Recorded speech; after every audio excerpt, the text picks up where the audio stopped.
Buenos días a los que estamos aquí, ahora sí vamos a comenzar, a los que estamos aquí en Latinoamérica, buenas tardes a nuestros colegas de allá de la península ibérica y de los que puedan estar conectados hoy día. En primer lugar, las disculpas correspondientes por estos minutitos de retraso, pero son cosas que pasan y la tecnología, si bien es cierto está a nuestro servicio, a veces nos juega en contra. Bueno, bienvenidos, como les decía, y bienvenidas a todos. Vamos a iniciar hoy día una sesión especial, según mi perspectiva, ¿no es cierto?, de esta serie de reuniones de nuestra red Cochrane Iberoamérica. Esta ya es la cuarta sesión en lo que va del año 2022. El año 2021 tuvimos 7 sesiones de este tipo, digamos, ¿ya? Y si miramos las sesiones que han habido anteriormente, nos damos cuenta que hoy día es una de las primeras sesiones que son de temáticas más bien clínicas. Ya hemos tenido varias sesiones que tienen que ver con aspectos metodológicos, que tienen que ver con el llevar la evidencia a la práctica, ¿no es cierto? La última sesión tuvo que ver con los procesos editoriales en investigación o para el reporte de las investigaciones, y hoy día nos encontramos aquí para ver un área disciplinaria más específica que tiene que ver con la rehabilitación y la fisioterapia. ¿Ya? Hemos titulado por lo mismo a esta sesión como Desafíos para la investigación en rehabilitación y fisioterapia, necesidades de conocimiento y retos de los estudios primarios y la síntesis de evidencia. Hoy me toca a mí el honor de poder compartir con los colegas que irán presentando y de coordinar esta sesión, lo cual hago con mucho agrado, y vamos a poder ir viendo distintas temáticas. Hemos estructurado la sesión en 4 presentaciones de 15 minutos cada una. Voy a ir presentando a los colegas en la medida que digamos que les toque presentar, pero solo comentar un poco el por qué hemos querido trabajar en esta temática hoy día. Así como en distintas áreas disciplinarias o clínicas, hay diversos desafíos a los que nos enfrentamos. Nos vamos a dar cuenta aquí en la primera ponencia y vamos a ver cómo debemos actuar cuando la evidencia no siempre está disponible o está disponible con diversa calidad, como es en el caso que nos tocó vivir en relación a la pandemia, y vamos a hablar específicamente de los temas obviamente de rehabilitación. Vamos a hablar también de los registros, que es una manera de hacer investigación tal vez distinta y no tan explorada o no tan discutida con nosotros en la red Cochrane, pero vamos a ver que también es una fuente importante, un insumo importante para tomar decisiones. Luego iremos a un campo mucho más específico que tiene que ver con la investigación en fisioterapia respiratoria, con los avances que han habido y algunos desafíos y lo que viene en el futuro en fisioterapia respiratoria, para terminar con una ponencia que tiene que ver con los desafíos metodológicos de investigación en terapia manual, que puede ser un ejemplo de lo que significa hacer investigación en intervenciones complejas, como son en general la rehabilitación, ya desde que, ¿no es cierto?, hay intervenciones que son multicomponentes o que pueden entregarse de distinta manera en distintos lugares, y por lo tanto es un desafío para los que somos investigadores, ¿ya? Entonces, con este preámbulo le vamos a dar la palabra a nuestro primer ponente. Él es Rodrigo Torres Castro, ¿ya? Él es chileno, ¿no es cierto? Es profesor asistente del Departamento de Kinesiología de la Universidad de Chile, pero ahora se encuentra por esos lados, está en Barcelona, ¿no es cierto?, como investigador predoctoral del Servicio de Neumología del Hospital Clínic en Barcelona. Es un conocido y un investigador en el área específica de la fisiología respiratoria, y hoy día nos conversará, ¿no es cierto?, sobre la rehabilitación en COVID-19, cómo actuar con la evidencia disponible. Rodrigo, tienes toda la palabra. Muchas gracias, Pamela, por la presentación, y por supuesto muchas gracias por la invitación. Para mí es realmente un honor, es de las instituciones que más valoro, Cochrane Iberoamérica en este caso. Por lo tanto, para mí realmente una de las charlas más placenteras que me va a tocar hacer en el corto plazo.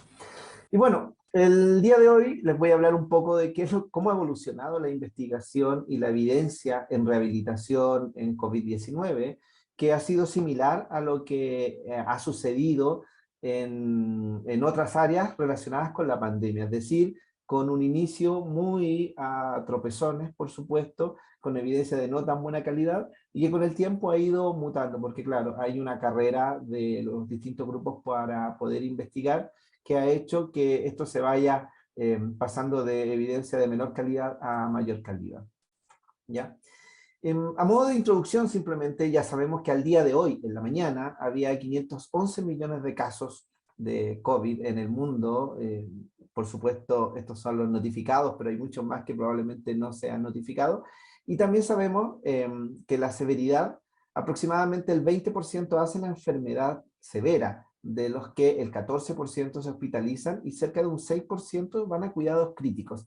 Y si vemos, este 6% de 500 millones es realmente un número abismal.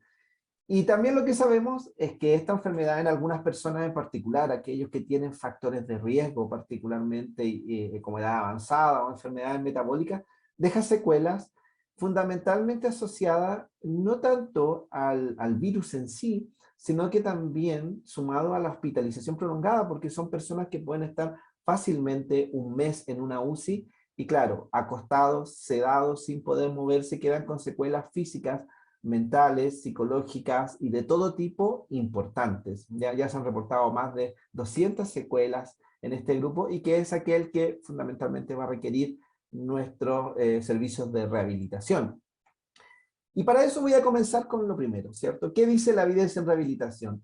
Y va a ser una evolución histórica, por lo tanto, lo primero que les voy a mostrar fueron los primeros ensayos que no fueron controlados, sino que la gente comenzó, los grupos de investigación comenzaron a reportar lo que encontraban, y quise mostrar el primer estudio que a mí me llama la atención, que es un estudio suizo, que hizo un programa de rehabilitación física de cerca de un mes intensivo, ¿cierto? Estos países en general tienen sistemas en que rápidamente se pasan desde el momento del alta a algunos servicios como hospitales de continuidad, y los protocolos, si ustedes se dan cuenta, no varían mucho de lo que tradicionalmente uno conoce, es decir, los pacientes hacen caminata, hacen bicicleta, como con el cicloergómetro, y además del ejercicio aeróbico se agrega fuerza de grandes grupos musculares y, por supuesto, fisioterapia respiratoria.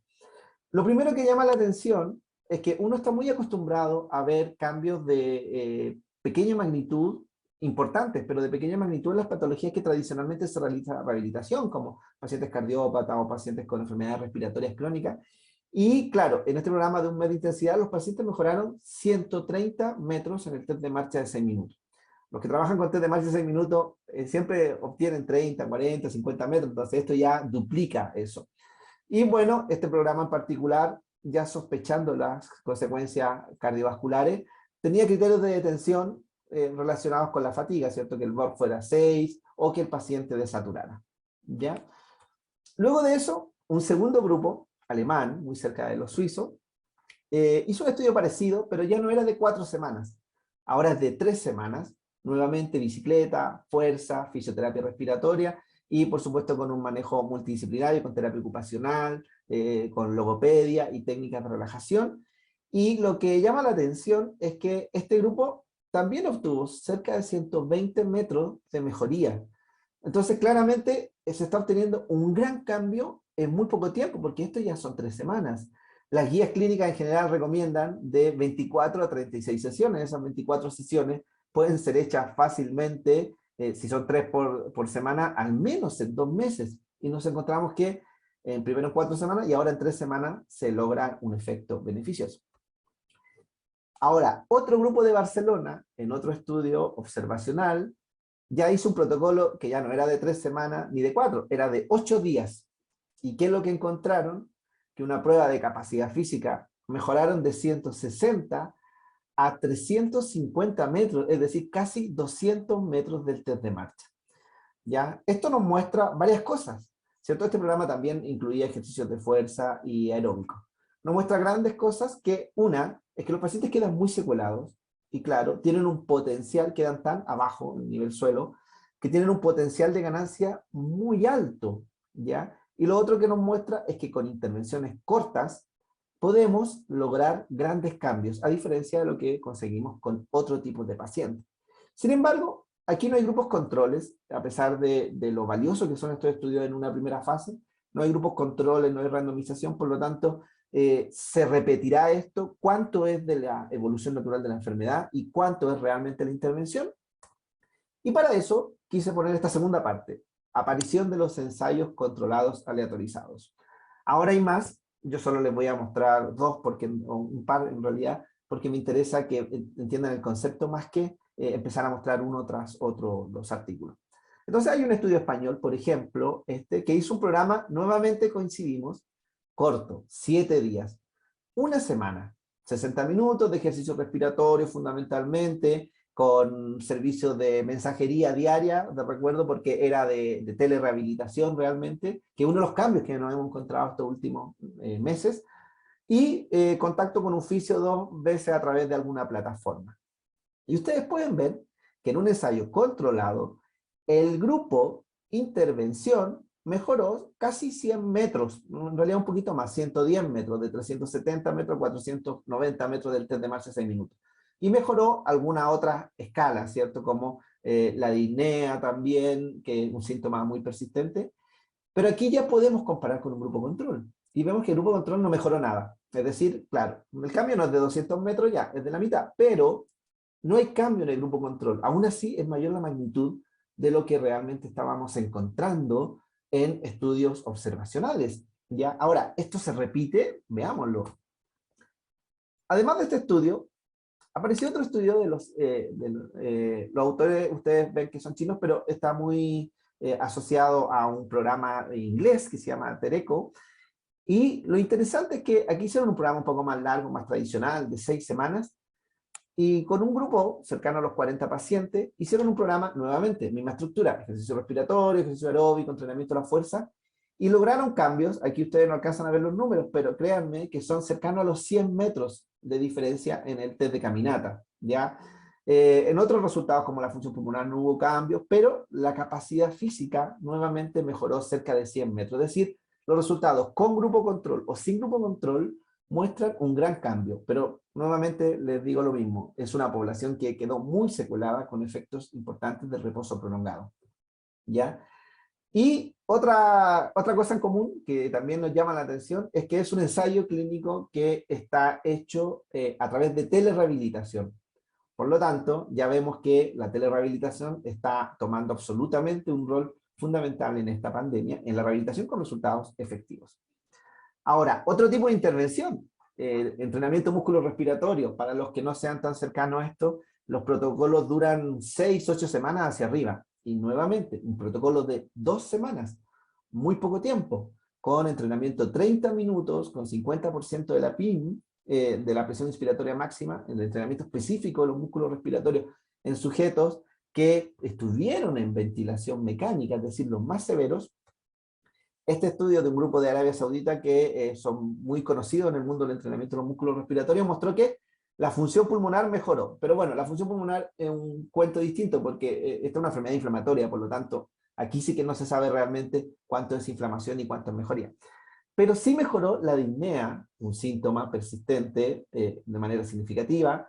Nuevamente el test de marcha, entrenando los músculos respiratorios, mejoró 40 metros, una tremenda magnitud, de 332 a 376, y el grupo control no mejoró nada.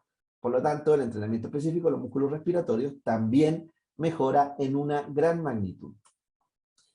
Y claro, estos son programas que son fáciles de llevar a distancia, y quise mostrar este estudio porque al inicio de la pandemia, en una decisión muy acertada, la doctora Pamela Cerón con su equipo, hicieron una revisión sistemática, ¿cierto?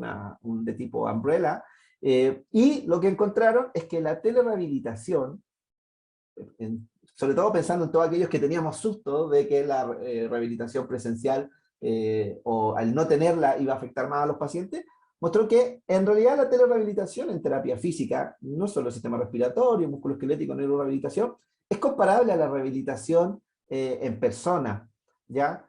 Y, por supuesto, que es mucho mejor que no hacer rehabilitación. Por lo tanto, aquí aparecen varios desafíos más. La telerehabilitación ha mostrado ser efectiva en mantener estos efectos y, por supuesto, en los grandes grupos se puede sacar la mejoría de manera individual, Pero en esta revisión sistemática se involucraron muchas patologías que involucraban la rehabilitación en general. Por lo tanto, esto nos muestra que la telerehabilitación es factible de hacer. Y por supuesto que esto nos genera algunos cambios que se han ido produciendo y que es con lo que me gustaría cerrar esta charla. Primero, el modelo de rehabilitación está cambiando.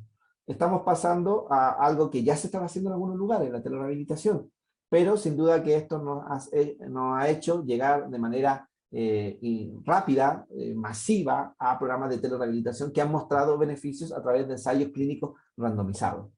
Otro efecto que tiene una implicancia clínica es la duración de los programas. Antes, o mejor dicho no antes, sino que en las otras patologías, tenemos programas que duran de 8 a 12 sesiones, que por supuesto hacen que tengamos menos pacientes, porque claro, tengo que esperar 3 meses a veces para renovar el grupo. Pero aquí hemos visto que programas cortos, que incluso hasta una semana, logran que tengan un efecto beneficioso. Por lo tanto, yo no es que les diga acorte los programas de rehabilitación, sino que simplemente pongan evaluaciones intermedias, y si el paciente está bien, bueno, se va de alta y que ingrese otro. Nos lleva a tener una mayor cantidad de pacientes. Y lo otro importante es la magnitud de la respuesta. Los pacientes tienen grandes cambios, pero eso es fundamentalmente porque estos pacientes tienen una base funcional muy baja debido a la hospitalización prolongada. Y esto, sin duda, nos hace plantearle un escenario.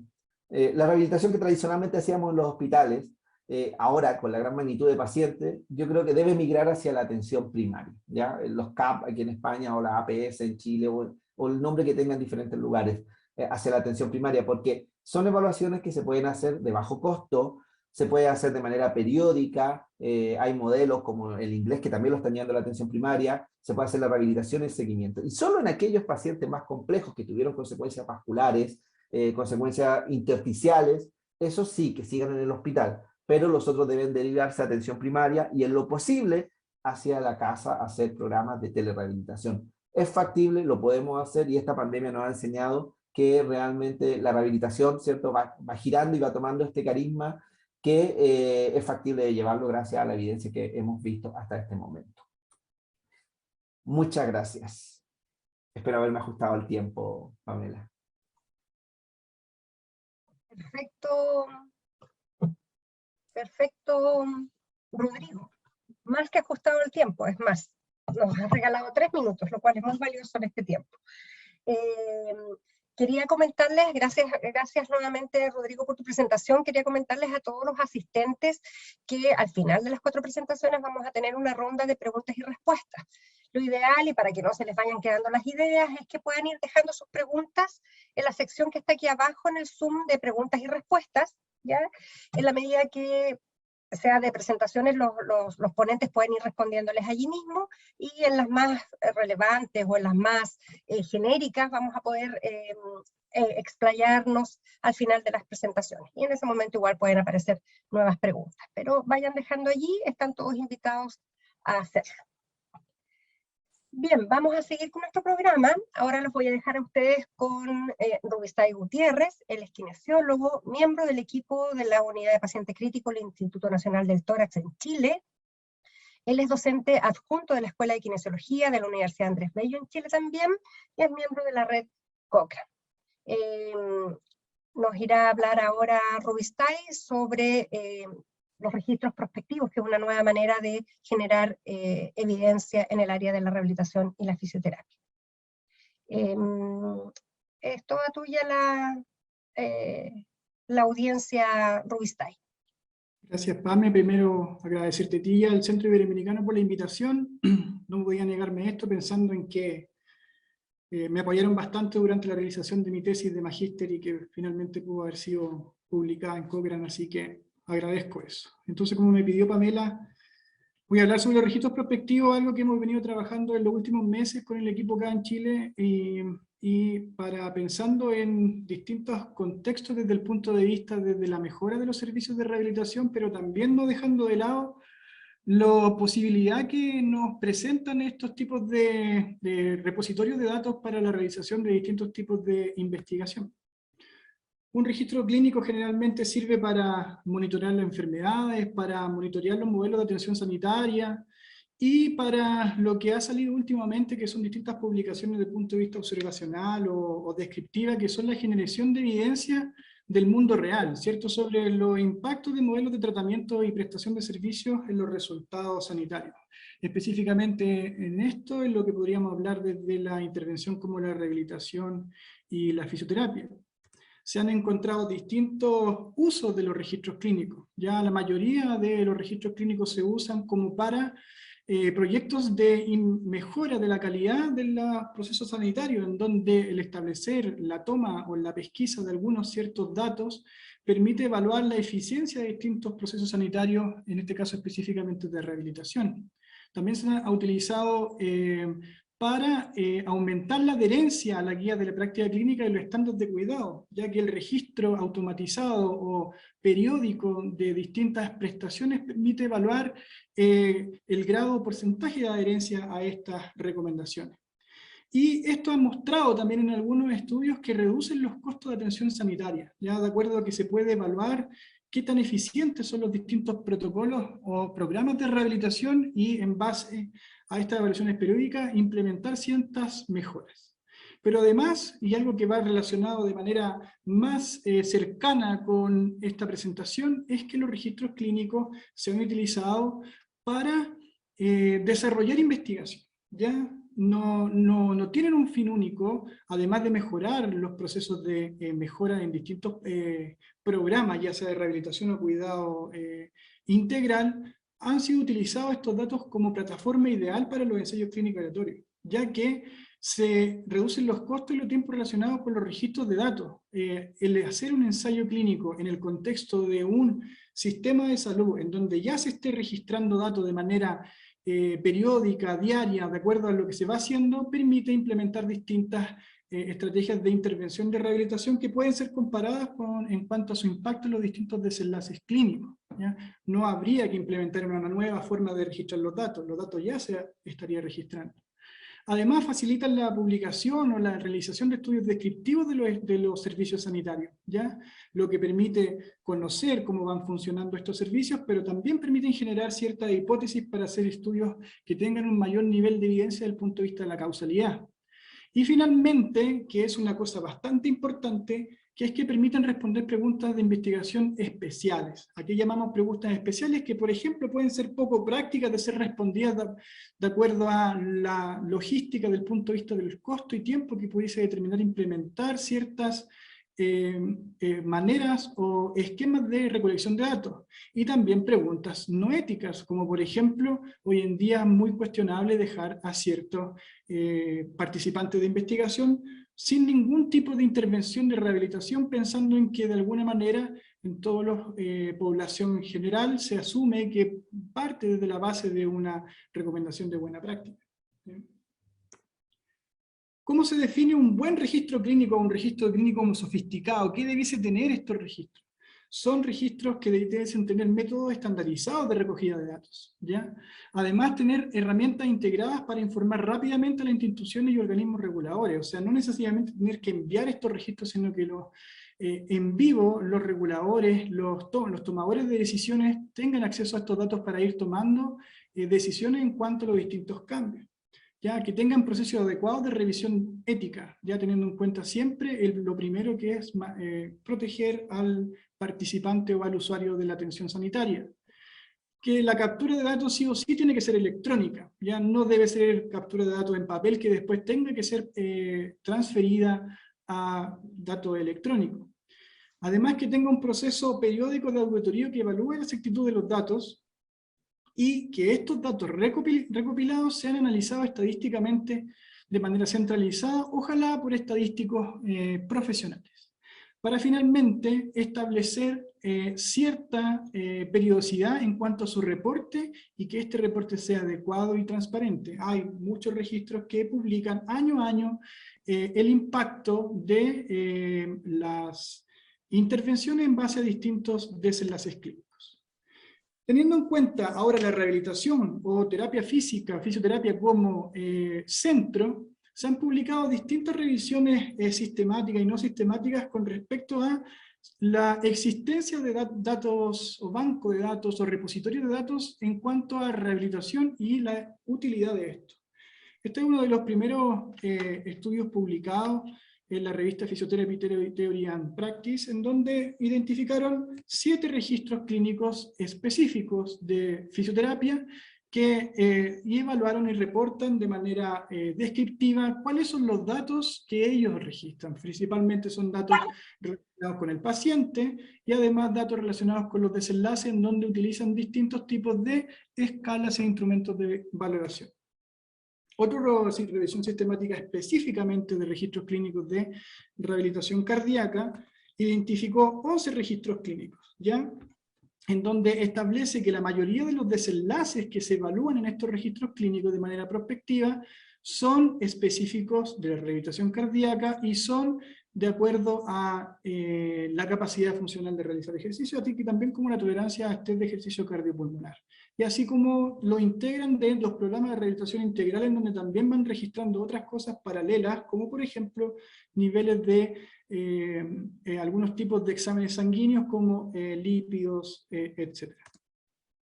También se ha intentado ver los repositorios de datos, porque el registro clínico no necesariamente es lo mismo que un repositorio de datos. Ya un registro clínico puede que no esté disponible para todos, pero también se han encontrado, hay como 2 o 3 páginas a nivel mundial donde hay distintos repositorios de datos donde pueden venir desde prospectivo hasta registro transversal, incluso registro retrospectivo. Ya, incluso encuestas de salud a nivel mundial que están alojadas en ciertas páginas web. Esta revisión de Capo Lugo en el 2017 encontró que existen 66 repositorios de datos y 179 bases de datos de investigación, pero que no son específicamente de rehabilitación, sino que de alguna manera incluyen, ya sea de manera directa o como algo complementario, algunos desenlaces que evalúan la funcionalidad de los pacientes, ¿de acuerdo? De los usuarios. Y ahora si pensamos en qué debería tener un registro clínico de rehabilitación, ya pensando en los países que pudiesen no tener implementado estos instrumentos, es que esta revisión publicada el año pasado en la Clinical Rehabilitation hizo una búsqueda de cuáles son como los datos mínimos que se deberían recolectar para el periodo de rehabilitación subaguda, con la finalidad de evaluar los distintos programas de rehabilitación. Y además de encontrar 20 registros clínicos, encontraron 7 que son estos Core Outcome Set, que son lo que establecen distintos grupos de investigación mediante investigación cualitativa, ¿cierto? Y cuantitativa, de acuerdo a la priorización de distintos desenlaces que debieran sí o sí tener los estudios clínicos para poder evaluar efectividad de las distintas intervenciones de rehabilitación. Lo que siempre hay en estos registros clínicos son información del paciente, intervenciones entregadas, que hay una descripción, los datos demográficos de los proveedores cuando estos registros clínicos de rehabilitación son multicéntricos o multinacionales, y además lo más importante que son los desenlaces. ¿Y qué encontró esta revisión? Que estos desenlaces se centran en el impacto que tienen las intervenciones de rehabilitación en la vida, y lo evalúan desde el punto de vista desde el funcionamiento físico, escalas que miden el funcionamiento social, la calidad de vida global y el funcionamiento bienestar emocional o bienestar general. ¿De acuerdo? Entonces son como lo que se ha encontrado. Nosotros, como grupo de investigación el año pasado y como necesidad del Ministerio de Salud de Chile, asociado a su Departamento de Discapacidad y Rehabilitación, trabajamos en conjunto para poder desarrollar un proyecto en 3 etapas, ¿cierto? La primera etapa, que fue valorar de alguna manera, utilizando la encuesta nacional de salud realizada hace años anteriores, la funcionalidad o la capacidad que tienen las personas desde el punto de vista de las CIF.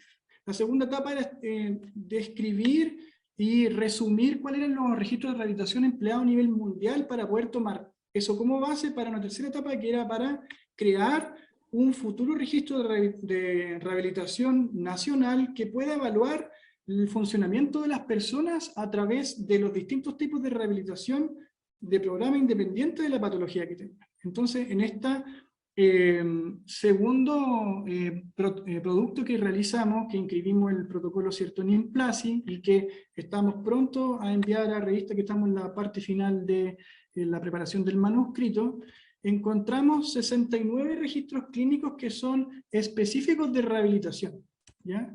Estos registros clínicos básicamente son varios que son multinacionales, pero la mayoría que son de países únicos se encuentran distribuidos específicamente en Norteamérica, en Europa y en Australia y Nueva Zelanda, ¿ya? ¿Qué encontramos en estos registros clínicos y que pudiese ser como base para poder tener un registro eficiente y que permita realizar investigación? El número de escalas totales, o sea, de estos 69 registros de los cuales pudimos extraer información, porque no todo siempre la información estuvo disponible, en total hubieron 134 escalas de instrumentos de evaluaciones diferentes.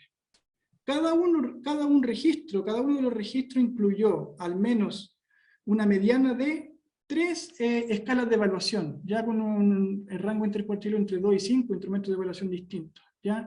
Y vamos a encontrar algunos que incluso incluyeron hasta 50, más de 50 escalas de evaluación, lo que pensamos que puede ser un poco factible implementar registros que involucren una cantidad elevada de escalas de evaluación. Y que las pruebas más utilizadas de los registros era la prueba de funcionalidad, ¿cierto? El FIM, el índice de Bartel, y algunas pruebas específicas de laboratorio y de campo como el test de marcha 6 minutos, el test cardiopulmonar y la escala de calificación de la discapacidad, ¿ya? Entonces, lo que nosotros hicimos fue ver qué es lo que evaluaban estos registros desde el punto de vista de la CIF, metiéndonos en cada una de estas escalas a ver, dando cuenta de qué tipo de actividad de la vida diaria evaluaban, teniendo en cuenta las áreas vitales, acciones o tareas definidas por la CIF, ¿cierto? Y lo dividimos en áreas vitales, actividades diarias básicas, instrumentales y avanzadas, ¿cierto? Como ven acá, que es movilidad, autocuidado, tareas y demandas generales de comunicación en vida doméstica, y como actividades diarias avanzadas en aprendizaje y aplicación del conocimiento, interacción y relaciones interpersonales, áreas principales de la vida y vida comunitaria, social y cívica. Nos dimos cuenta que los registros que tenían la información disponible de la escala utilizada, la mayoría de ellos evaluaban las actividades de la vida diaria básica y actividades de la vida diaria avanzada. Ya poco evaluaban las actividades de la vida instrumentales. Incluso habían registros de rehabilitaciones tan específicos como por ejemplo este que evaluaba de cirugías del ligamento cruzado anterior, que no evaluaban ninguna tarea, opción o área vital de la vida, sino que evaluaba cosas específicas más bien de la función o de la estructura dañada desde el punto de vista de la CIF. ¿De acuerdo? Entonces, hay 184 escalas distintas, vemos que hay algunos que tienen una sola escala que evalúan y que utilizan estos registros para ver y evaluar sus programas de rehabilitación y por tanto utilizar estos datos para la publicación de estudios, y también registros centrados en la lesión traumática cerebral con más de 53 escalas que evalúan distintos tipos de desenlaces. Muchas gracias por su atención. Gracias, Rubistay. Acabo de darme cuenta que mi micrófono estaba abierto, si es que deben haber escuchado a mi perrita ladrar entre medio de tu presentación. Espero que no haya molestado. Gracias, Rubistay. Muy interesante la presentación de un tema tal vez novedoso para nuestro grupo de trabajo en la red Cochrane Iberoamericana, pero que puede ser de mucha utilidad. Les recuerdo a los participantes, a quienes nos están escuchando, que pueden ir dejando sus preguntas en la sección de preguntas y respuestas. Los ponentes podrán irles respondiendo en la medida que sea posible de manera escrita, y si no, lo haremos también al final de la sesión, donde tendremos también un espacio para preguntas y respuestas. Bien, les dejo ahora con nuestra siguiente invitada. Ella es Vanessa Reggiani Rischetti. Ella es profesora adjunta del Departamento de Fisioterapia, investigadora del programa de posgrado en Fisioterapia y coordinadora del Laboratorio de Innovación y Tecnológica y Rehabilitación de la Universidad Federal de Río Grande del Norte en Brasil. Un gusto tenerte con nosotros, Vanessa, y puedes comenzar en cuanto tú lo estimes conveniente. Bueno, muchas gracias, Pamela, por la invitación. Es un placer estar aquí hablando desde Brasil, ¿no? Con la red de Cochrane Iberoamericana. Gracias por la presentación. Soy la profesora Vanessa, trabajo en Brasil, en Natal, en una universidad pública federal. Hoy les voy a hablar a respecto de cómo está la investigación en fisioterapia respiratoria. Cuando miramos o cuando hablamos de fisioterapia respiratória es muy abrangente, ¿no? No se puede decir que tenemos técnicas únicas, tenemos muchas técnicas, la rehabilitación, entrenamiento de músculos periféricos, músculos respiratorios, hacemos rehabilitación en enfermos graves, en enfermos crónicos. Entonces, cuando miramos cómo se va la investigación y los avances de evidencia en estos enfermos o con las técnicas que tenemos nosotros, yo creo que estamos mejorando, pero aún tenemos muchos desafíos y un camino muy largo a seguir. Este es un trabajo que ha sido publicado por el Rick Gosselin, que es un fisioterapeuta de Bélgica, que tiene un centro de rehabilitación. Yo creo que ya está jubilado, pero se publicó mucho en toda el área de fisioterapia respiratoria y que hizo una revisión para quien quiere saber un poco más, ¿no? De las técnicas en el año 2006, pero desde acá hasta como estamos hoy, mucho ha cambiado, ¿no? Sabemos porque la investigación se pasa por fases, tenemos muchas fases que son más clínicas, muchos trabajos que han sido publicados como nada más do que observaciones clínicas o grupos que empiezan como hicieron mucho ahora en COVID, grupos que empezaron a mirar los cambios, como presentó el profesor Rodrigo, ¿no? Antes y después de pequeño tiempo de intervención, pero que no ha seguido criterios críticos que necesitamos para crear las evidencias. Las evidencias aún son muy desafiadoras para todos los fisioterapeutas. Acá en Brasil tenemos una profesión, la fisioterapia es una profesión de curso superior que se puede hacer magíster o máster y doctorado hace mucho tiempo, ¿no? Pero yo creo que en algunos países ha sido reconocido a muy poco tiempo. Entonces hay una visión mucho más clínica do que de investigación.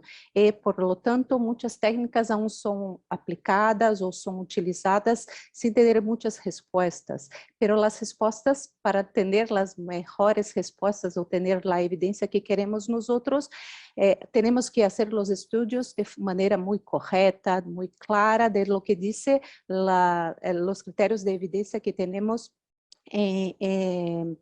publicados, ¿no? Esta es una línea del tiempo que para mirar cómo están las publicaciones cuando pensamos de estudios controlados y randomizados en fisioterapia respiratoria. Podemos mirar que del año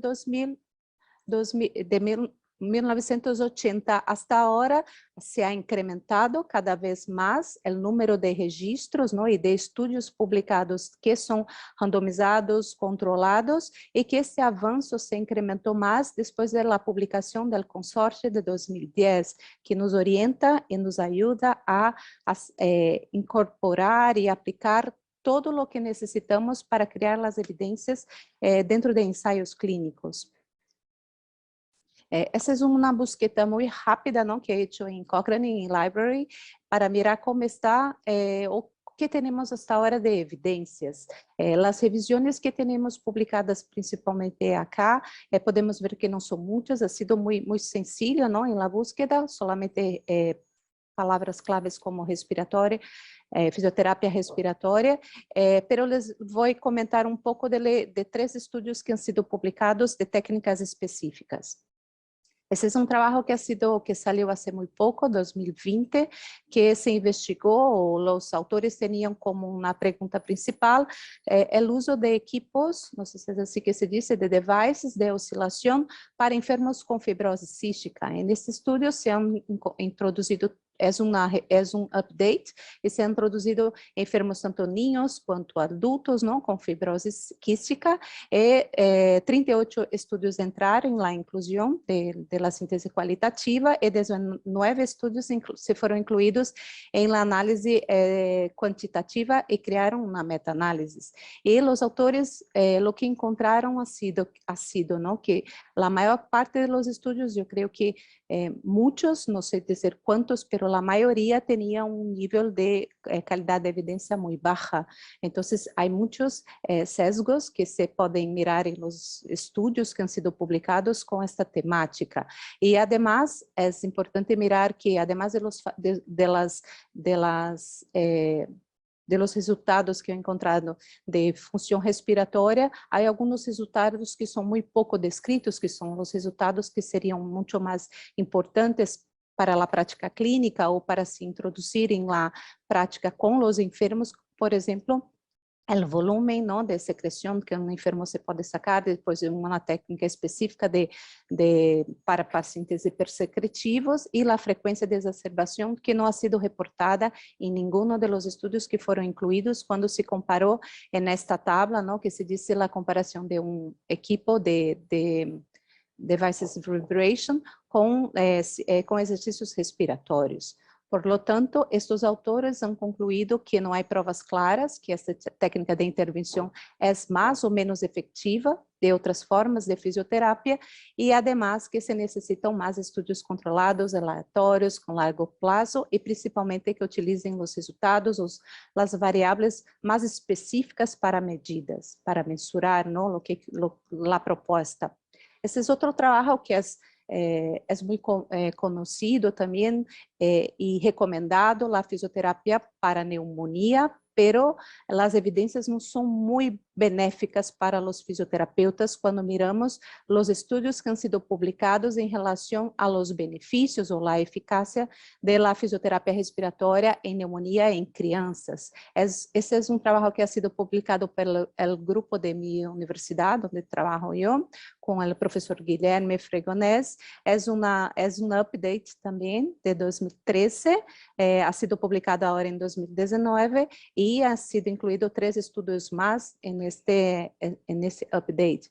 Y lo que los autores encontraram outra vez novamente, não, é que não foi possível aún estabelecer conclusões fiáveis por el pequeno número de ensaios incluídos com diferentes características. Então, poderíamos dizer que hasta ahora não teremos evidências que a fisioterapia respiratória se va, por ejemplo, disminuir el tiempo de internación hospitalar o se va a generar resultados benéficos para los enfermos porque no tenemos estudios que tienen tamaño de muestra apropiada, las técnicas de fisioterapia no son estandarizadas para esta población, los resultados más apropiados no han sido demostrados en los trabajos y además los sesgos, ¿no?, de las propias publicaciones y de los ensayos clínicos como generación adecuada de secuencias aleatorias, ocultación de asignación, entre otros.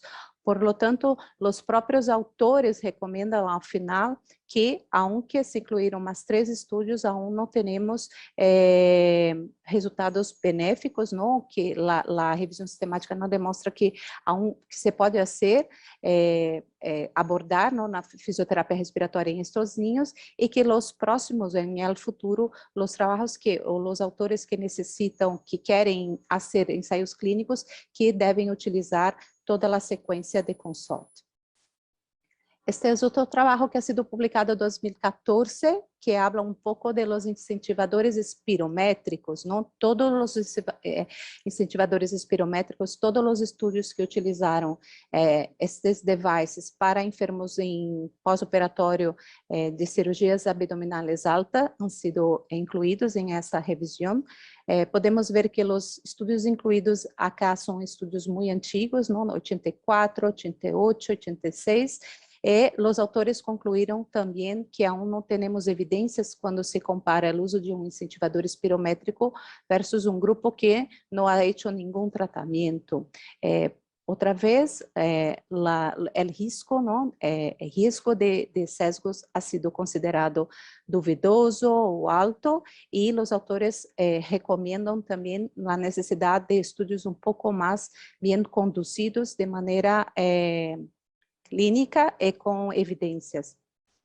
Este é outro trabalho que é muito semelhante ao anterior, porque os autores, os fisioterapeutas utilizam de forma muy frecuente los incentivadores espirométricos en la práctica clínica y es muy recomendado a todos los enfermos que se pasan por cirugías, tanto abdominal quanto cirugías cardíacas ou torácicas. Entonces, ese grupo de Canadá hicieron, ¿no?, una nueva revisión e incluyeron, además de las cirugías abdominales altas, las cirugías torácicas. Y además de ser una inclusión un poco mayor do que el estudio anterior, con 28 estudios en la meta-análisis, llegaron a la misma conclusión. Cuando se compara las complicaciones pulmonares en el pós-operatório, em el grupo que se utilizou el incentivador espirométrico versus el grupo que não utilizou, não há nenhuma evidência que sostene, não, que el incentivador espirométrico deve ser utilizado. Qual é o desafio? Eu creio que o maior desafio que temos esta hora é la estandarización de las técnicas, de cómo utilizar las técnicas. Entonces, ahora les voy a enseñar un poco de qué hacemos aquí en Brasil, en nuestro laboratorio, las investigaciones que estamos publicando, estamos haciendo en este momento. Tenemos algunos trabajos que ha sido demostrado la hiperinsuflación dinámica en enfermos con asma, con la plasmografía optoelectrónica, el uso del AirStake, que es una técnica de expansión pulmonar en enfermos con esclerosis lateral amiotrófica, también ha sido publicado hace poco, estudios de valoración de valores de referencia de la presión inspiratoria nasal, tanto em niños quanto em adultos, ha sido publicado também por nós outros. Todo isso nos ajuda a saber, não, que encontrar e como é o funcionamento da mecânica, ou quais são as técnicas que poderiam estar sendo recomendadas para a implementação em ensaios clínicos. Este é um trabalho que acaba de sair de nosso grupo, que nós valoramos tanto a atividade elétrica quanto a fadiga de los músculos respiratórios e los músculos periféricos em enfermos tanto com asma e EPOC. E está publicado para quem quiser mirar um pouco de los resultados durante o Incremental Shuttle Walking Test. Então, quando pensamos em las técnicas, temos que criar los ensaios clínicos el más perfecto, ¿no?, el más organizado posible para crear las evidencias. Entonces, en este momento, nuestro grupo está trabajando en este ensayo clínico randomizado. Esa es la publicación del protocolo del ensayo clínico que está en la BMJ Open, de los efectos de la rehabilitación domiciliária em enfermos com esclerose lateral amiotrófica. Então, todo ha sido organizado e ha sido, o desenho é perfeito para contemplar todos os aspectos de consórcio. Então, nós aprendemos muito quando leemos todos os problemas e criamos, então, evidências baseadas em lo que necessitamos para as publicações, não? Nesse momento também estamos fazendo algumas revisões sistemáticas com o grupo de Chile, não? Temos 2 protocolos que estão em andamento e também um protocolo que estamos fazendo de forma independente, também dos efeitos da fisioterapia respiratória em enfermos com esclerose lateral amiotrófica. E nesse momento, esses trabalhos estão em la fase final para a publicação. Además de las revisiones sistemáticas que se adentram todos los ensayos clínicos, estamos haciendo 2 revisiones sistemáticas de propriedades psicométricas de medida, medidas de teste ou de ferramentas que utilizamos para medir, por exemplo, a capacidade funcional de enfermos ou especificamente de um teste como CT-STAN. Nesta primeira, a propriedade psicométrica de medida de todos os testes de exercício que han sido utilizados agora, ¿no?, nos últimos 2 anos em enfermos pós-COVID-19. Então, vamos mirar todas a validade, responsividade, reprodutibilidade de los testes que estão sendo utilizados em essa população específica. Ou, por exemplo, de um teste específico como CT-STAN test para enfermos com uma enfermidade específica como a hipertensão pulmonar. Essa já está finalizada e está a cabo para ser publicada. Ha salido hace muy poco, ¿no?, el año 2020, esta publicación que es una revisión del grupo europeo que ha sido publicado más con aspecto más clínico, una respuesta para todos los fisioterapeutas que trabajan en la fase clínica, ¿no? De todas las técnicas que tenemos hasta ahora validadas. Esa es una publicación súper interesante que todos que trabajan con fisioterapia respiratoria necesitan leer, ¿no? Pero he traído aquí nada más para demostrar este cuadro, que es un cuadro que demuestra cuáles serían los futuros o qué tenemos de errores para crear la evidencia y que necesitamos cambiar para mejorar, ¿no? Todo lo que tenemos en fisioterapia. Y los autores recomiendan otra vez, ¿no? Mejorar un poco, describir mejor los protocolos de intervención y principalmente la comparación y demostrar los resultados de manera un poco más robusta, con un poder de efecto de las medidas, un tamaño muestral necesario para que podemos comprobar las técnicas utilizadas, entre otras. Y por lo fin, entonces, me gustaría concluir que es muy desafiador trabajar con fisioterapia respiratoria. Nosotros sabemos que pocas técnicas são estandarizadas y necesitamos estandarizar y publicar todo lo que sabemos, ¿no? Para crear o mejorar mucho más la evidencia.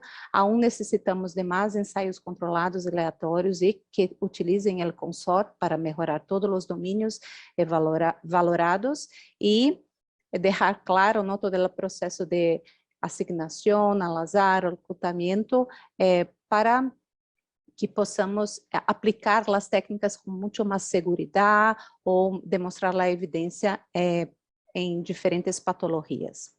Muchas gracias a todos por la atención. Muchas gracias, Vanessa, por tu presentación. Muy claro y con muchos desafíos. Ya tendremos tiempo de comentarlo en unos minutos más, después de que Gerard pueda compartirnos su presentación. Así es que les dejo ahora con Gerard Álvarez. Él es fisioterapeuta y osteópata, es profesor asociado a la Facultad de Ciencias de la Salud de Blanquerna, Universidad Ramon Llull de Barcelona, y miembro activo del Centro Cochrane Iberoamericana. Hoy día nos hablará sobre los desafíos metodológicos en la investigación en terapia manual. Bienvenido, Gerard. Muchas gracias, doctora Serón. Gracias por la invitación. Lo que voy a presentar a continuación forma parte un poco de mis estudios de doctorado, que han sido recientemente defendidos, y van mucho en relación a la presentación que acabamos de escuchar de la profesora Vanessa, porque habla muy concretamente también de los desafíos metodológicos, aunque en este caso muy centrados en el campo de la terapia manual, aunque muchas de las conclusiones que hemos sacado pueden ser aplicables a otras intervenciones dentro del campo de la rehabilitación. Perdón. Vale, solo para dar un poco de contexto, en el campo de la terapia manual concretamente también ha habido un aumento de la producción científica en estos últimos 20 años, pero hay una gran constancia de la falta de calidad de muchas de estas publicaciones. Y esto es importante remarcarlo porque se ha demostrado en este campo concreto que los estudios de baja calidad pues tienden a sobreestimar los efectos de los tratamientos, dando unos estimadores sesgados, ¿no? del poder terapéutico de las intervenciones estudiadas, ¿vale? Sin embargo, entre muchos otros motivos, seguro, parte de las razones que explican esta falta de calidad, concretamente en los ensayos clínicos utilizados en terapia manual, se pueden atribuir a toda una serie de dificultades metodológicas que hay en la realización de estos estudios, por el simple hecho o por las características intrínsecas que tiene este tipo de intervención.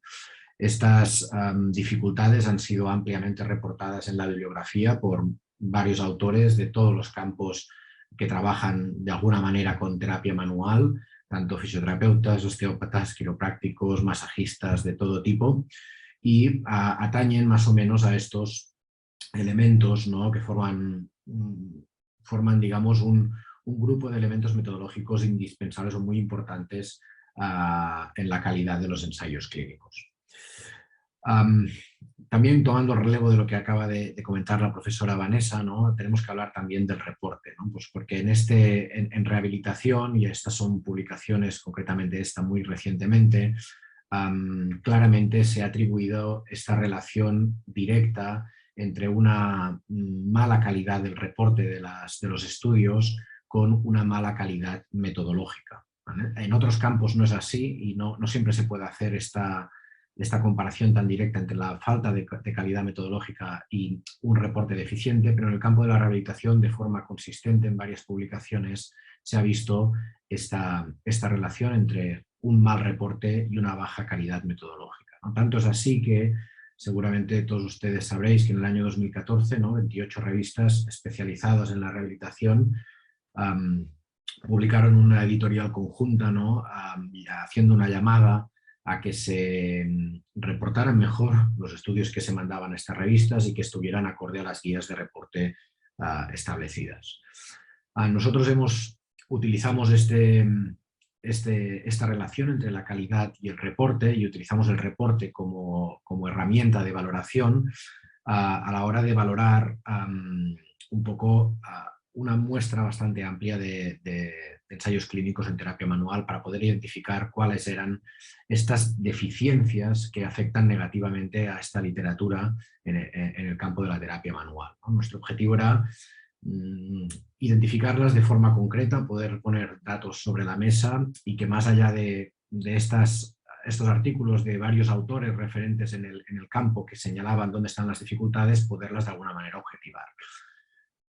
Para ello decidimos analizar de forma específica el reporte de la calidad del reporte de ensayos clínicos en terapia manual, ¿no? Publicados muy concretamente. Hicimos un estudio comparativo con 2 periodos, pre y post consort, pero no utilizamos el corte temporal del 2010, que es cuando efectivamente se publicó la extensión consort, sino que utilizamos el 2008 porque es cuando se publicó la extensión consort para intervenciones no farmacológicas, ¿no? Nos pareció que era más apropiado utilizar esa fecha, puesto que esta extensión es quizá la más adecuada para poder informar el reporte de intervenciones no farmacológicas, como son muchas de las que se utilizan en fisioterapia y muy en concretamente la terapia manual.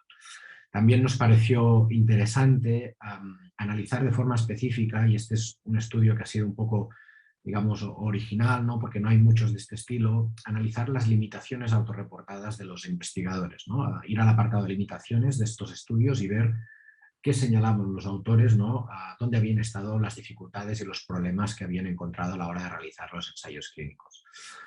Finalmente profundizamos en el reporte, pero concretamente en el reporte de los resultados, por la importancia que tienen al final en la información que nos aporta un ensayo clínico, y se hizo una valoración no solo de los resultados escritos, sino también del reporte gráfico de los resultados, ¿no? Porque muchas veces es la herramienta que utilizamos para decidir cuál ha sido el impacto de esa intervención.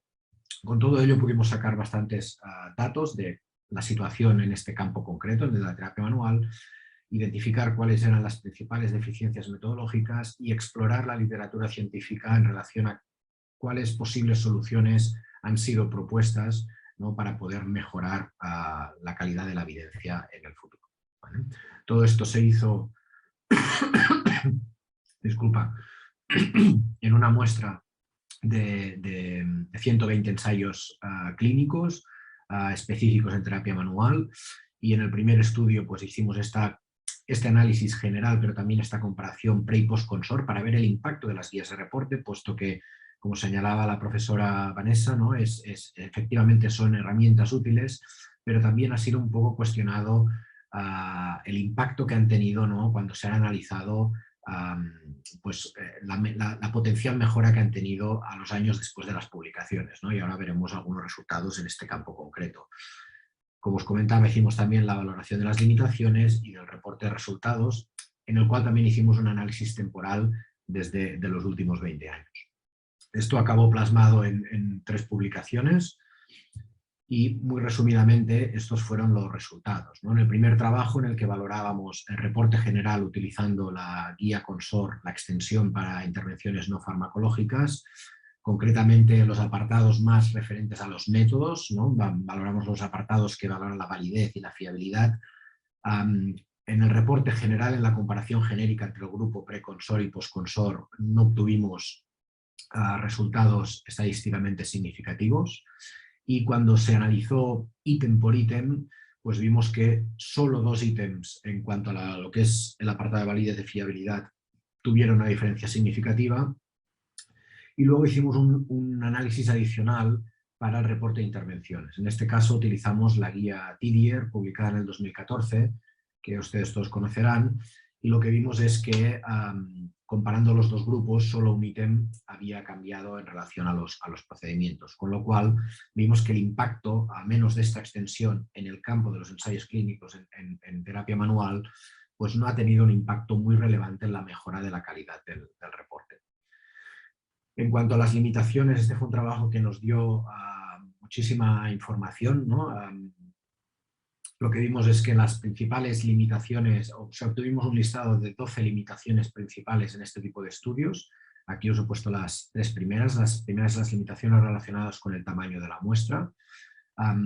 Lo que pasa es que dentro de cada grupo de limitación pues había distintos motivos. Los autores reportaban distintos motivos para reconocer esa limitación, ¿no? Y por lo tanto podemos ver que aunque en general las limitaciones relacionadas con el tamaño de la muestra fueron las más prevalentes, pues bueno, algunas hacían referencia a la potencia estadística, pero otras, por ejemplo, a dificultades en el reclutamiento. En segundo lugar, vimos las limitaciones relacionadas con la duración del estudio y su seguimiento, ¿no? La mayoría eran estudios con valoraciones muy a corto plazo, y luego también problemas de adherencia y por lo tanto de attrition bias en muchos de los estudios. Y luego también limitaciones relacionadas con controles inadecuados, ¿no? Que este es un elemento que afecta en general a la fisioterapia, pero muy específicamente a la terapia manual, donde es muy difícil encontrar controles placebo o simulados que sean realmente óptimos. En cuanto a lo que es el reporte específicamente de los resultados, aquí necesitamos crear una hoja de extracción de datos específica, ya que a fecha de hoy está en proceso, pero a fecha de hoy no hay una guía específica para valorar qué es lo que se debe reportar de forma completa a nivel de lo que son los resultados. Y lo que vimos es que tampoco había habido ningún cambio, ¿no? Desde el año 2000 al año 2020 en lo que el grupo investigador consideró que sería un reporte adecuado de los resultados, ¿no? Solo para nombrar algunos datos, ¿no? Solo el 40% de los ensayos identificaba la variable principal de forma clara y diferenciada de la secundaria, como Consort especifica desde su primera versión. Solo o menos de la mitad reportó haber realizado un cálculo del tamaño de la muestra. Solo el 29,2% utilizó el intervalo de confianza como medida de precisión, y bueno, y varios elementos que identificamos. En cuanto al reporte gráfico, fue también importante señalar que ninguna de las figuras que analizamos en 120 ensayos clínicos fue reportado de forma completa, según unos criterios establecidos y publicados, ¿no? Que miran la claridad de las gráficas en los estudios científicos publicados. Todo ello, más allá de los datos que aportamos, nos permitió identificar 6 deficiencias metodológicas principales encontradas en esta muestra de ensayos clínicos en terapia manual, y hacían relación al tamaño de la muestra, la intervención control, el enmascaramiento, la duración del estudio, también a la intervención experimental y a las medidas de resultado. Con todo ello pues analizamos la literatura científica en búsqueda de potenciales soluciones, y hicimos como un pequeño guía de recomendaciones para poder mejorar en el futuro lo que es la investigación científica en el campo de la terapia manual. En cuanto al tamaño de la muestra, la deficiencia identificada fue que las muestras en general son pequeñas, y eso se debe mucho a los settings donde generalmente se hacen este tipo de estudios, pero sobre todo también en muchos de ellos faltaba un cálculo previo, ¿no? Y claramente la literatura nos dice que el hecho de que se haga un cálculo previo automáticamente hace que las muestras sean más grandes, ¿no? Por razones obvias. Por lo tanto, nuestra propuesta de solución es que se incluya y se reporte de forma adecuada el cálculo del tamaño de la muestra. Esto es importante también para valorar la variable primaria y a poder ser que se especifique el cambio mínimo importante detectable, ¿vale? Porque esta medida es importante para poder valorar la relevancia, no solo estadística, sino la relevancia clínica de la intervención. En cuanto a las muestras pequeñas, si no es posible utilizar muestras mayores, lo que se recomienda es extremar el rigor metodológico y sobre todo que el reporte sea muy transparente, ¿no? Hay algunos autores que señalan que no es tan problemático trabajar con muestras pequeñas, sino si se tienen en cuenta o se es muy riguroso en cuanto a los métodos. En cuanto a la intervención control, el gran problema reportado de forma clara es la ausencia de un placebo o una intervención simulada que sea válido en terapia manual. En terapia manual es muy difícil de conseguir, hay muchos autores que lo han intentado y hay algunas propuestas interesantes publicadas bastante recientemente, ¿no?, sobre cómo debería ser una intervención simulada en el campo de la terapia manual. Esto es importante si queremos hacer valoraciones de eficacia, si queremos hacer ensayos clínicos de corte más explicativo y por lo tanto con alta calidad metodológica, ¿no? Pero esto es algo que todavía sigue muy en debate y que es necesario mejorar. Aún así es importante aumentar la precisión del reporte también para los controles, aunque no sean óptimos si están bien reportados, los lectores de estos ensayos clínicos pueden interpretar, pues bueno, hasta qué punto han sido eficaces o no, y a este respecto se recomienda utilizar esta extensión, podríamos decir, o este complemento de la guía TIDIER, que es la guía de reporte para intervenciones, digamos, que se ha estandarizado, que ha sacado esta versión para poder reportar específicamente intervenciones de tipo placebo y simuladas.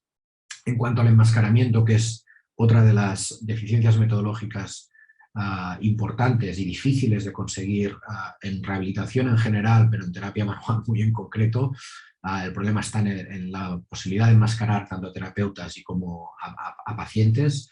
Esto es algo que apenas ha mejorado en los últimos 20 años, seguimos con los mismos problemas y hay varias propuestas para mejorarlo, ¿vale? Lo primero es asegurar el siempre ciego, siempre que sea posible, enmascarando los evaluadores, siempre y cuando no se utilicen medidas autorreportadas por los pacientes, porque si no podemos enmascarar a los pacientes y las medidas vienen autorreportadas por los pacientes, tampoco podremos cegar al evaluador. Luego es importante, al final, todo se reduce a intentar, si no se puede enmascarar, intentar valorar cuál es el impacto de esta falta de enmascaramiento, ¿no? Y por lo tanto obtener una medida a priori sobre la credibilidad del tratamiento, ¿no?, para ver si el sham o el control que estás utilizando es creíble y sobre todo valorar las expectativas que tienen los pacientes pre-aleatorización, ¿no?, para ver, sabemos, ¿no?, que en estas intervenciones complejas en las que hay mucha interacción terapeuta-paciente, pues el impacto de las preferencias y de las precogniciones del paciente tienen un efecto importante en lo que es el efecto total de la intervención. Luego hay algunas propuestas también hechas, por ejemplo, por Isabel Butrón, ¿no?, que es enmascarar a los participantes en relación a la hipótesis de estudio, o bien utilizar intervenciones que no sean similares a la intervención, pero esto es algo que en el propio campo de la terapia manual no se aconseja mucho, pero esto es una recomendación que viene en general para intervenciones no farmacológicas. Luego, si no se puede enmascarar, o si se realiza, perdón, un tipo de enmascaramiento, intentar diseñar e implementar estrategias de control de este enmascaramiento, intentar ver cómo de exitoso ha sido para ver el impacto que tiene la intervención. Y si no es posible, pues intentar reportar qué estrategias han sido adoptadas para minimizar el sesgo de detección, ¿no? En cualquier caso, este es un elemento crucial y es necesario intentar, si no es posible enmascarar, mostrar en los manuscritos y en los artículos que se publican qué es lo que se ha hecho para intentar minimizar este impacto. En cuarto punto está la duración y seguimiento del estudio. Hay falta de seguimientos a largo plazo y sobre todo un reporte incompleto de las pérdidas y de su gestión, ¿vale? Aquí recomendamos reportar adecuadamente las pérdidas, priorizar el análisis por intención de tratar y explicar sobre todo cuáles han sido las imputaciones que se han hecho. No solo nombrar el ITT, sino también qué tipo de asunciones se ha hecho, si se ha hecho un análisis con los últimos datos obtenidos o qué tipo de imputación se ha hecho a estos datos. En cuanto a la intervención experimental, hay el debate sobre la necesidad de utilizar protocolos estandarizados o de hacer intervenciones mucho más individualizadas, y luego reporte incompleto de intervenciones. Aquí lo que se puede sugerir es que en la evaluación de técnicas se pueden aplicar protocolos más reproducibles, pero en cambio en los tratamientos intentar establecer marcos, algoritmos o flujos de trabajo, es decir, establecer unos tratamientos a partir de los cuales se vaya avanzando en función de los resultados obtenidos propiamente, y que todo esto pueda ser preestablecido previamente. Luego, utilizar la herramienta Prefis como para estudios de tipo más de corte pragmático, y una vez más utilizar la herramienta TDIR. Publicamos otro artículo en relación a la utilidad que tiene esta guía en los estudios de terapia manual. Y finalmente, para acabar, en cuanto a las medidas de resultado, que este es un elemento súper importante para mejorar la calidad de las intervenciones, hay que mejorar mucho el reporte, tanto en el texto como gráficamente. Hay una guía en desarrollo, que es la guía Inspect, en el que está un poco parada, pero promete pues poder tener una guía más establecida sobre de qué manera se tienen que reportar las medidas de resultado. Pero luego hay que diferenciar claramente las medidas intergrupo de las intragrupo. Esto no es algo que, al menos en el campo de la terapia manual, se haga mucho, y muchas veces solo se reportan las medidas intragrupo, y estas medidas están afectadas por regresión a la media, por evolución natural, y no nos dan un efecto neto del comparativo de las intervenciones. Luego, incluir intervalos de confianza, y ya se ha hablado también previamente mis compañeros, ¿no? La utilidad de utilizar paquetes de medidas, digamos, estandarizadas, para poder después también estos resultados ser analizados en revisiones sistemáticas y en metaanálisis. Muchas gracias. Lo siento si me he alargado un poco. Muchas gracias, Gerard. Estamos medios alcanzados en el tiempo, pero no por razones igual del inicio retrasado de la sesión. Pero igual tenemos algunas preguntas y tenemos unos 10 a 15, a lo más 15 minutos. Yo creo que en 10 minutos podemos contestar las preguntas que tenemos en la sección de preguntas y respuestas, más alguna preguntita que tengo yo para los panelistas. La primera pregunta creo que va dirigida para Rodrigo. Rodrigo, ¿estás por allí? Sí, estoy aquí, pero no puedo compartir mi video. ¿No? No, me parece que tiene que darme autorización el hospedador. A ver si yo puedo.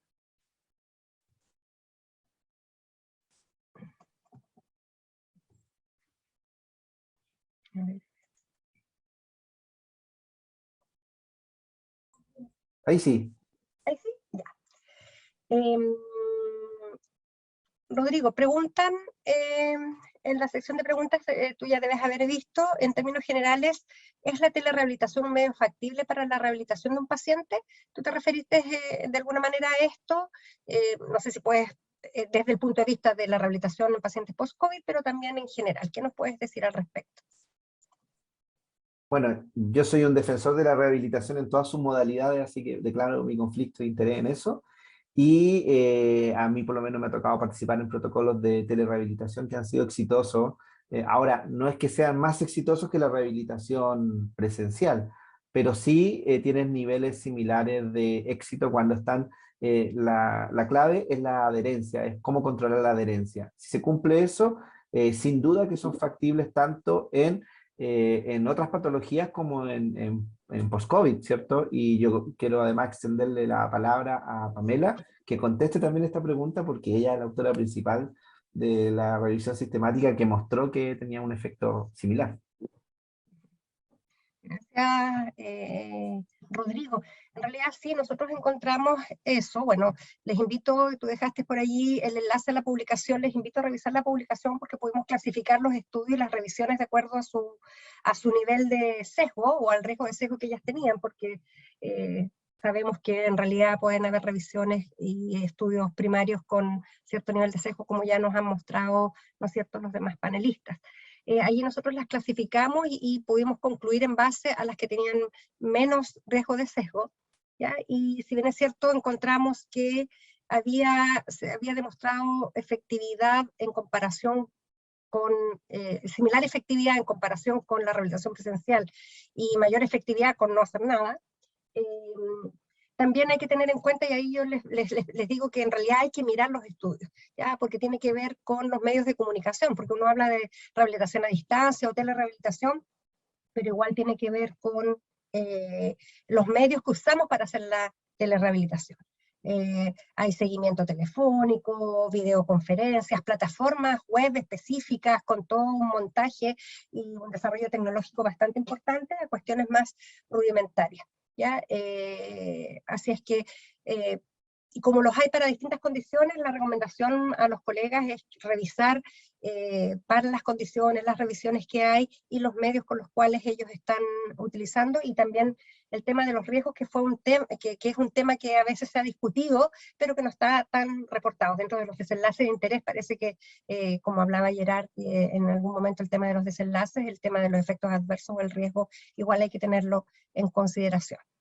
Pero sí, y según la conclusión de nuestra revisión, ¿no es cierto?, en distintas áreas, en rehabilitación pulmonar y cardíaca, como programas de rehabilitación hay demostración, pero en áreas más específicas, musculoesqueléticas, hay menos evidencia y van más dirigidas a problemas más concretos, patologías en el fondo, condiciones más específicas. Eso.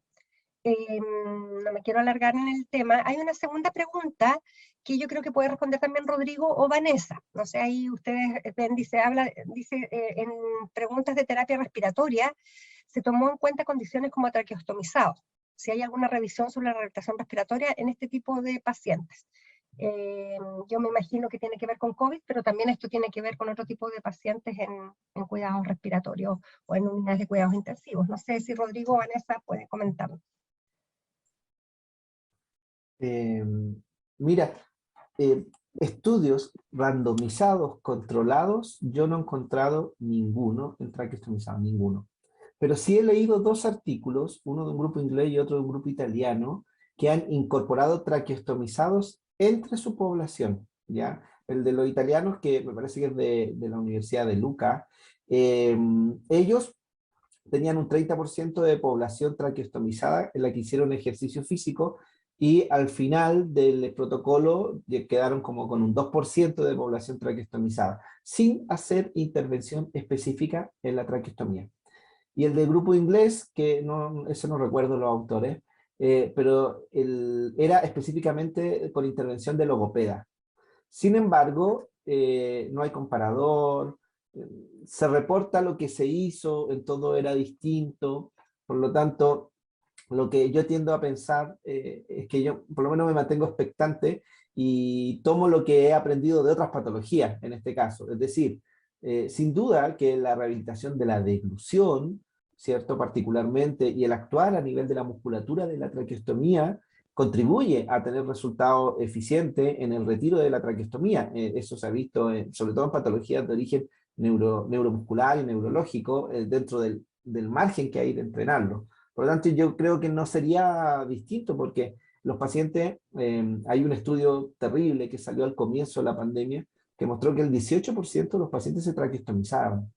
Pero esa traqueostomía era una traqueostomía que no era permanente, sino que era por poco tiempo, porque se sabía que los pacientes estaban más de 21 días al menos, y por lo tanto se actuó como rehabilitación precoz, ¿ya? Entonces son traqueostomías que son fáciles de poner y también son fáciles de retirar. No son un buen comparador. Así que yo creo que todavía no se ha cortado la tela en esto, y seguro que hay que esperar que haya ensayos clínicos randomizados, pero yo creo que van a ser efectivos, sin duda.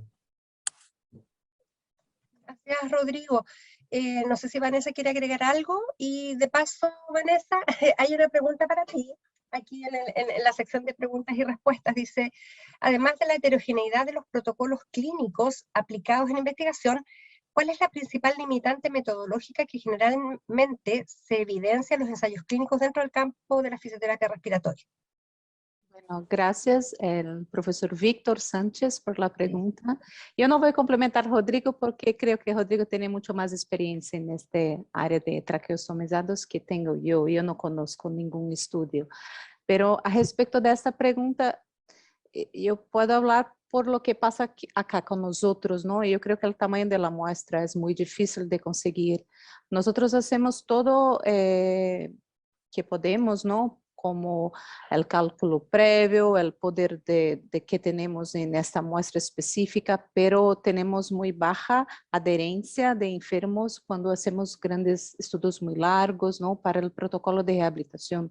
Yo creo que alcanzar el tamaño de la muestra es muy difícil y además estandarización de las técnicas. Las técnicas que aplicamos nosotros quizás aquí en Brasil no es igual en Chile o España o en otro centro de rehabilitación. Técnicas, yo digo, muy específicas, ¿no? De cómo hacer realmente la técnica. Nos hace falta un poco más de estandarización y de un poco más de conocimiento, ¿no? Para aplicar de manera más tranquila.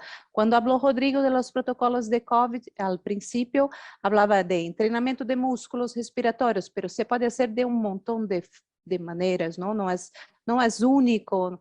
Cómo se pone la carga, cómo se incrementa la carga, cómo hacemos, cuál equipo, ¿no? Se está entrenando, el device para entrenamiento. Entonces, son cosas muy específicas que a veces no es fácil de reproducir. Entonces, no podemos decir que uno funciona, otro no. Hay evidencia en algunos estudios, pero otros no, porque son muy distintas las intervenciones. Y yo creo que son los dos problemas que encontramos acá nosotros en nuestro grupo de trabajo. Si Rodrigo quiere complementar también. Gracias, Vanessa. Gracias, Rodrigo. Hay otra pregunta para Rodrigo, pero la vamos a dejar para después. Porque quiero hacer una pregunta a Rubistay. Rubistay, tú conversaste de los registros, ¿no es cierto? Que, si bien es cierto, se desarrollan básicamente para mejorar los servicios de salud, la entrega de los servicios, ¿no es cierto? Es una medida de mejoramiento. ¿Cuál es el aporte real que tú le ves a la fisioterapia o cuál podría llegar a ser el aporte al desarrollo de la fisioterapia y la rehabilitación en todos los aspectos más amplios?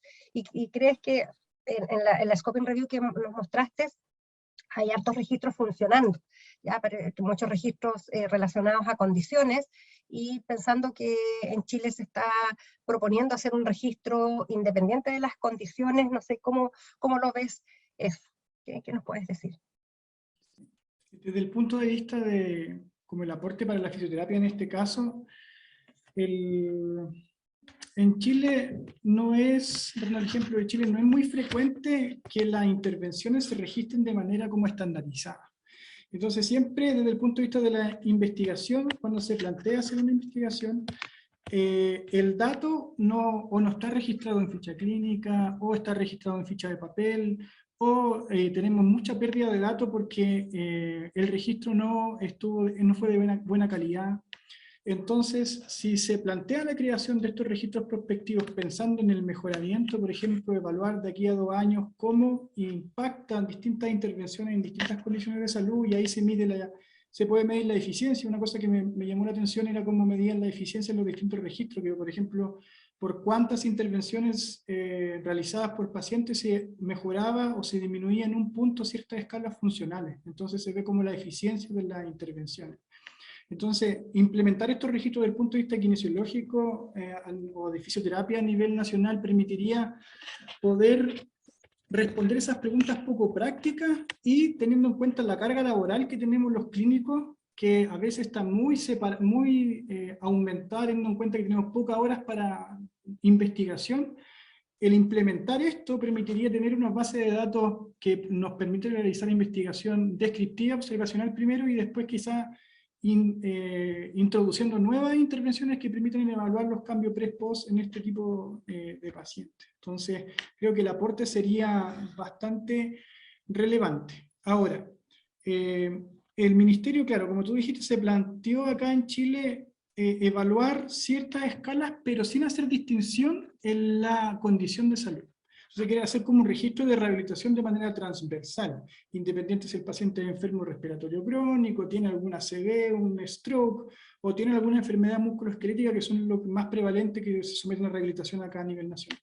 Entonces creemos que Es complicado escoger porque una o dos escalas, o máximo 3 escalas, que permitan evaluar de manera transversal distintas condiciones de salud pensando en la validez que tienen esas distintas escalas en el contexto que están y para la condición que fueron creadas. Entonces, creo que podría haber alguna dificultad en cuanto a esa evaluación. Hay registros que funcionan bastante bien, por ejemplo, el que tomo de ejemplo el registro australiano y neozelandés, que tiene como 4 o 5 medidas de registro y que tiene validadas toda esa escala a nivel de Australia y Nueva Zelanda, y independiente de la condición lo aplican a todas las condiciones. Entonces creo que ahí hay un desafío para poder determinar cuál es ese core of concept o los datos mínimos que debería tener nuestro registro a nivel nacional. Nosotros planteamos estas 143 escalas que encontramos, pero me imagino, no sé si tú puedes contar cómo va el trabajo, que ahora se está hablando el tema del trabajo con los expertos en rehabilitación, porque una cosa es lo que se hace a nivel internacional y otra cosa es nuestro contexto a nivel nacional, de acuerdo a cuáles son más factibles. No sacamos nada con nada, pero medamos 10 escalas de evaluación, y eso va a bajar la adherencia del registro, por tanto va a ser un registro poco eficiente. Entonces hay que sopesar la evaluación con respecto a la práctica, a lo factible de implementar un registro. Exacto, gracias Rubinstein por tu respuesta. Sí, efectivamente está en la etapa de ya ir determinando los datos críticos con el panel de expertos. Tengo una pregunta también, veo que alguien levantó la mano, si puede escribir la pregunta en la sección de preguntas y respuestas, para hacerla después. Y yo quiero hacer una pregunta porque tanto Gerard como Vanessa nos han dejado en evidencia los desafíos, y claramente hacer investigación en fisioterapia, en rehabilitación es complicado, ¿no es cierto? En todas las áreas es complicado, pero ustedes ya han ido notando, digamos, los aspectos que más nos afectan, que tienen que ver, ¿no es cierto?, con el tamaño de muestra, diversidad de intervenciones, el problema de los grupos controles, el problema del reporte. A veces la investigación puede no tener tanto sesgo, pero el reporte no nos deja ver ello. Yo creo, y esa es una percepción mía, yo quiero saber qué opinan ustedes, tal vez Gerard, que no hemos tenido la oportunidad de tener una segunda intervención, y también Vanessa. Yo sospecho que hay un tema que tiene que ver con los recursos, y cuando hablo de recursos de los recursos de las personas, en el sentido de que tanto yo puedo saber hacer y cómo puedo hacer un buen ensayo clínico, por ejemplo, y hay de los recursos financieros, que hacer un ensayo clínico de gran magnitud, alcanzar un tamaño de muestra, requiere probablemente estudios multicéntricos con una logística y bastante importante. Y yo siempre los comparo, digo, bueno, en la industria farmacéutica, ¿no es cierto?, hace estos mega ensayos con miles y miles y miles de pacientes y con una precisión envidiable. ¿Qué opinan ustedes de ello y cómo creen que cómo podemos ir también salvando ese otro desafío que no es metodológico, pero que tal vez lo es un poquito, pero porque para obtener financiamiento, ¿no es cierto?, hay que presentar perfectos proyectos. Gerard, te doy primero la palabra y después si Vanessa tiene algo que complementar. Vale, sí, totalmente de acuerdo con las observaciones que haces. Para mí, o quizá nuestra experiencia aquí en España, a pesar de que hay grandísimos investigadores y muy buenos fisioterapeutas haciendo investigación, yo el problema que veo personalmente es que el perfil investigador puro prácticamente no existe. O sea, aquí somos clínicos, investigadores, docentes. Entonces, bueno, el día tiene las horas que tiene, el trabajo tampoco es todo en la vida y hay que poder compaginar, ¿no? Entonces, esto, por ejemplo, no sucede tanto en el campo médico, ¿no? Y el perfil puramente investigador está mucho más instaurado, mucho más consolidado, y por lo tanto eso de por sí ya son muchas más horas destinadas a la investigación y por lo tanto con más capacidad de formarse para que los investigadores sean de mejor calidad y para diseñar, escribir, reportar, por todo. En cuanto a los recursos económicos pasa un poco lo mismo, ¿no? Si uno mira las convocatorias de becas y mira pues bueno, hay pocas dirigidas, ¿no?, a lo que es el mundo de la rehabilitación, aunque yo pienso o quiero ver, ¿no?, un poco de luz al final del túnel, y creo que todo lo que son las intervenciones no farmacológicas están empezando a tener un poco más de... Y quizá el COVID ha ayudado bastante, ¿no?, a este respecto, con todo lo que nos ha presentado, por ejemplo, Rodrigo, o los trabajos que habéis hecho vosotros en cuanto a al impacto brutal que tiene la rehabilitación en la mejora clínica de los pacientes, siendo una intervención con un coste muy bajo, ¿no?, sin efectos secundarios, ¿no?, y tan beneficiosa a un corto plazo, ¿no?, como nos ha demostrado Rodrigo en los estudios que ha presentado. Pero aún así, al no tener nosotros una gran industria detrás, ¿no?, que nos apoye, estamos muy limitados a las becas, y las becas a día de hoy, al menos lo que yo conozco aquí en España, no priorizan de forma clara lo que es la investigación en fisioterapia o en rehabilitación. Pero si me permites muy rápidamente un apunte, volviendo a lo metodológico, que es un poco también las conclusiones que hemos sacado del trabajo, que aplican a terapia manual, pero yo creo que son aplicadas a la fisioterapia en general, a la rehabilitación, es que yo pienso que también venimos muy supeditados a lo que es la estructura de investigación biomédica, y hay una clara falta de encaje, ¿no?, en cómo se estudia una intervención farmacológica y una no farmacológica. Esto no solo aplica a la rehabilitación, aplica a la cirugía, aplica a la psicología, aplica a la enfermería, aplica a todo lo que no sea dar un fármaco, ¿no? Entonces yo creo que aquí también hay que hacer un trabajo de intentar dar valor a otros tipos de diseños, a adaptaciones de diseños, y a no estar siempre forzados a ir al ensayo clínico aleatorizado, ¿no?, porque es verdad que es un diseño potentísimo, sin fisuras, ¿no?, que minimiza mucho el riesgo, pero una intervención compleja y no farmacológica tiene muchas dimensiones y tiene que ser explorada con diferentes diseños, ¿no? Me ha gustado mucho lo que ha comentado Rubinstein, ¿no?, en relación a los registros, ¿no? Pues primero empiezan por estudios observacionales, pero sirven para generar hipótesis y después formular ensayos clínicos. Incluso cuando se tiene ensayos clínicos de eficacia, ¿no?, para ver un poco el valor neto de la intervención, pues quizá hacer ensayos de tipo más pragmático para ver, alguien ha hablado aquí también de mundo real, ¿no?, de medicina aplicada a la clínica real, ¿no? Yo creo que todo esto lo tenemos que liderar a los que nos dedicamos a las intervenciones no farmacológicas y empezar a darle valor y quitar un poco esa pirámide, ¿no?, de la cabeza, e intentar entender que al final el mejor diseño es el que responde mejor a la pregunta, nada más. Gracias, Gerard. Vanessa, si quieres agregar algo. No, estoy súper de acuerdo. Me gustó mucho lo que habló Gerald, y de la charla también, ¿no? Como ha sido presentado todos los problemas tan específicamente de la terapia manual, y yo creo que tú trabajas con eso específicamente. Me gustaría mirar un poco más de estos detalles en la fisioterapia respiratoria, pero estoy súper de acuerdo acá. Yo soy profesora, soy investigadora, no podemos trabajar afuera, ¿no? Tenemos que trabajar con los recursos que tenemos, y tenemos un programa de posgrado, entonces los fisioterapeutas, ¿no?, los alumnos vienen hasta nosotros a hacer un máster, un doctorado, y esta es la mano de obra que tenemos por el momento. Entonces sacamos muchos trabajos, pero con muy poco dinero. Las becas también son muy pocas en Brasil.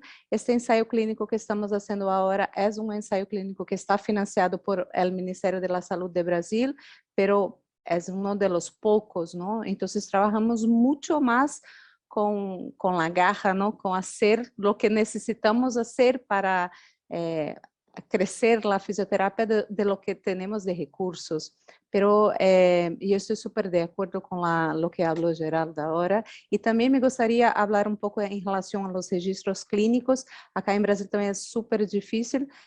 Estamos intentando emprender ahora un registro clínico de enfermos com esclerose lateral amiotrófica, e também é super complicado porque Brasil é muito grande, não? É um continente quase completo, então estamos fazendo um projeto também do Ministério da Saúde de Brasil, que está financiando para conseguir, não, captar todos os quais são os enfermos, quem são os enfermos que estão nascendo, e para implementar o tratamento correto a esta população especificamente, que é uma enfermidade rara. Pero aún estamos a despacio, ¿no? Muy despacio en este camino.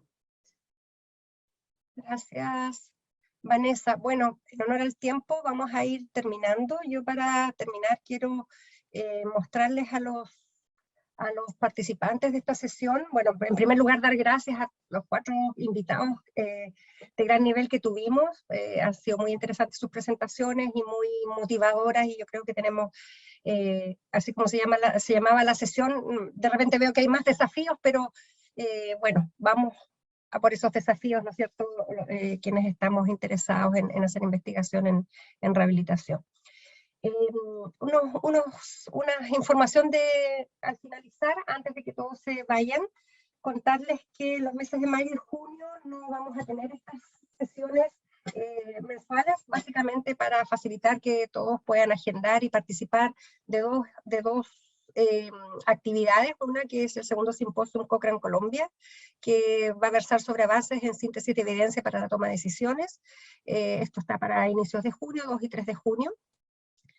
Y la jornada sobre la Biblioteca Cochrane en el ecosistema de la evidencia en salud, que está organizado por el Ministerio de Sanidad de Madrid para el 7 de junio. Ya toda la información está en la página de la Red Cochrane Iberoamericana, así es que todos invitados a estas 2 actividades. Y el último anuncio, que lo hacemos con mucho agrado, con mucho entusiasmo, con mucha ilusión, es que vamos a retomar estas reuniones, como dice allí, con signo de exclamación, presenciales.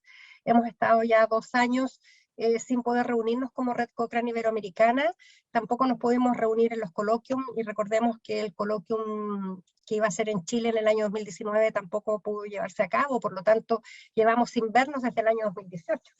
Es bastante tiempo, y por eso desde el Centro Cochrane Iberoamericano se está organizando esta reunión de la Red Cochrane en Barcelona de manera presencial para el 17 al 20 de octubre del 2022. Así es que es una gran oportunidad de volver a vernos.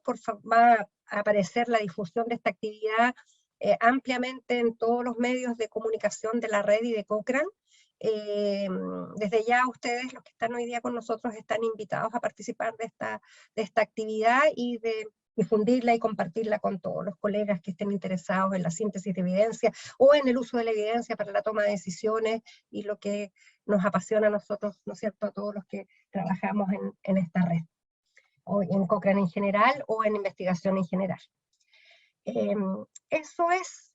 Creo que hemos llegado al término de esta sesión. Nuevamente muchas gracias a los ponentes, muchas gracias a todos los que participaron con sus preguntas o atentos allí. Recordarles que la sesión va a quedar grabada para los que no alcanzaron a estar en todas, así es que un agrado de haber coordinado esta sesión, y que ya vayamos llegando a su final con tanta nueva e interesante información.